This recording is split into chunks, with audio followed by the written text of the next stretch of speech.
This is my basement.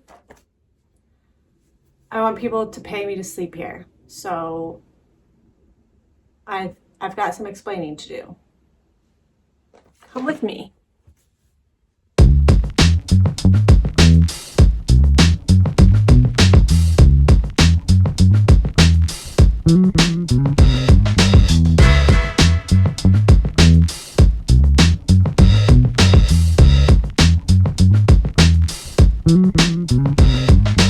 So my plan is to make my basement into a Airbnb-able space.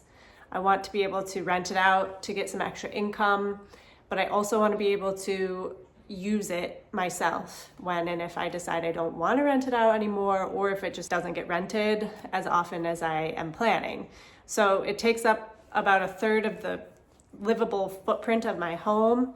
So yeah, I don't want to just like permanently allocate that to a rental and have it be rigidly that. I want to be able to use it myself too. So that's my ultimate goal down there. A lot has been done to it already. It had to be on pause while I renovated one of my apartments that I wasn't expecting to have to renovate, but one of my tenants passed away sadly last summer, and so I just kind of was like thrown into that renovation. So my basement was on pause while I did that.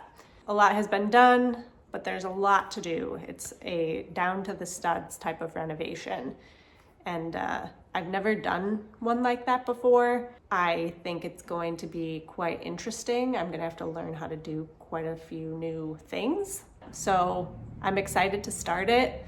And hopefully it's interesting to follow along with this process. Here we go.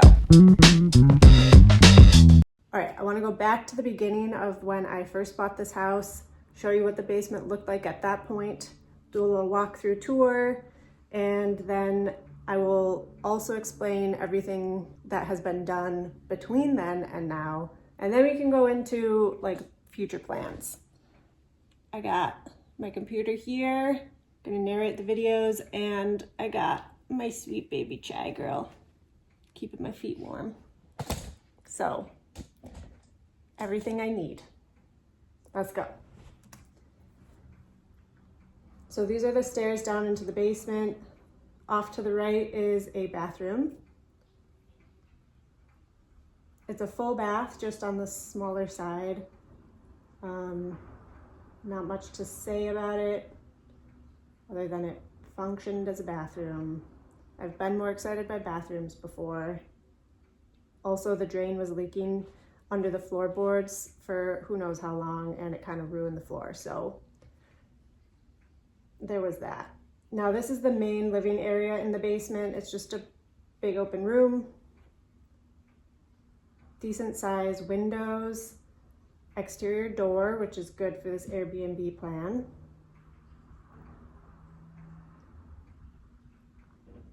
And then off to the left, when you come down the stairs, is the like utility room / laundry room. Not much going on in here besides a lot of plumbing. This is on the list for the renovation, but it's not at the top of the list, so we'll see if I can fit it in. It might be kind of like a phase 2 type of project in the basement. And then down here is just kind of like a short little weird basement that you can't even stand up in. It's really only good for storage, so nothing's gonna happen with that for this project. So I started by removing the ceiling. I had high hopes of replacing this with like a sheetrock enclosed ceiling, but I don't think that's gonna happen just because of how the wiring and plumbing is. It would require a lot of reworking of that. I also removed the old paneling that was on the bottom half of the wall. It was paneling on the bottom, sheetrock on the top. The sheetrock on the top had a lot of weird texture, so that's why I removed it. Otherwise it would have been okay. And there were these weird enclosures around the basement too that I'm not exactly sure the function of. This one was just around this random pipe hanging down that wasn't even connected to anything. I don't know. Sure, it served a purpose at some point. When I removed the sheetrock around the chimney, I found a bunch of mold. So that led me to try and figure out where the moisture was coming from, and it was the flashing around the chimney was leaking. So after looking into it, I decided to just remove this chimney and have it patched over rather than trying to repair it and having the flashing repaired, because it was going to be just super expensive. I also have a second fireplace, so I didn't feel like I needed this wood stove. So I ended up removing the wood stove and like the brick pedestal that it was sitting on top of. That had to be jackhammered out because it was very solid. I saved all these bricks. I don't know what I'm going to do with them yet, but I'll find something. Then I got to removing the wall between the bathroom and the main living area because I need to move the entrance door to the bathroom from what will be like my home area to the Airbnb area. So I want it to just be able to be one like enclosed little apartment down there. So the door will be going where I just removed those studs. I pulled up this floor, like I said, there had been water getting under it for a long time and there was a bunch of mold growing. So I just took that out, and that's how it ended up looking at this stage. So at this point, this project was pretty much just put on pause while I started and finished the renovation at that other apartment that I mentioned. And in that time, it just filled with stuff. So that's where we're at right now. It is down to the studs, demoed, ready to go for this next phase, but it has filled with things because that's just what basements do, I guess. It's like, you know how gases will they'll expand to fill the volume of the container they're in? That's what happens to empty basements with things. So it's full of stuff. I need to start by removing all of that stuff. But before I get to that, I'm going to show you what it looks like right now, full of things, down to the studs, and what I am envisioning for the layout of this place. So for now, let's just imagine this is a nice empty room. And on this side of the room will be the sleeping quarters. So I plan to put a queen size bed down here. And because the space is so limited in this room, I'm going to try to build most of the storage into the walls rather than having freestanding dressers and closets and stuff. I'm thinking of framing the bed out with some built-in closets and shelves. And because I want this space to be flexible, I'm thinking I will build this as a Murphy bed so it can be folded up when it's not in use. And I have dreams of building in this little desk on the back side of the bed so that when you flip it up, it can have a different function.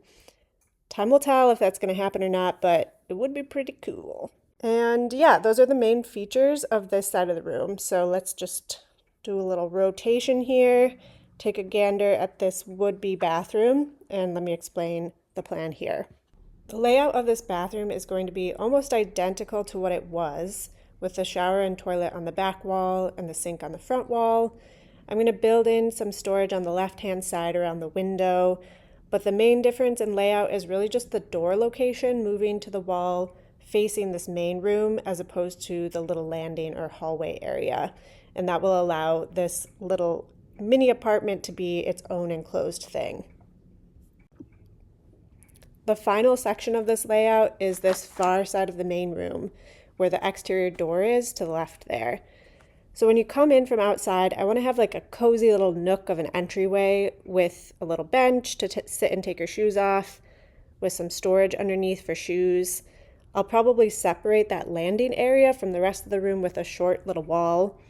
And then on the other side of that wall, I plan to put a countertop and just a very basic kitchenette setup.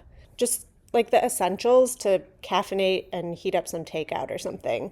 And I think there's going to be just the right amount of space to put like a cute little bistro set there next to the entry too. And here's a very basic overhead view just so you can see how all the rooms fit together. So the bedroom, kitchen, and bathroom are all going to be connected and accessible from that exterior door at the bottom. And then the door leading to my stairwell will stay shut and locked when guests are there. So that will close off my laundry room and the stairs to the rest of my house. So that's the vision for the basement. There's clearly a lot that needs to happen down there to make it come to life, but I plan to make these videos throughout the whole process so you can kind of see the decisions that have to be made along the way and me figuring out how to do a bunch of stuff.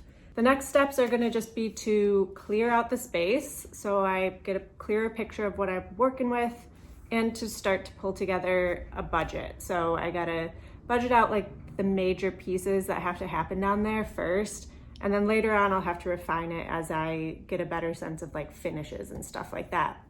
Oh my God, look at how my cat's sleeping.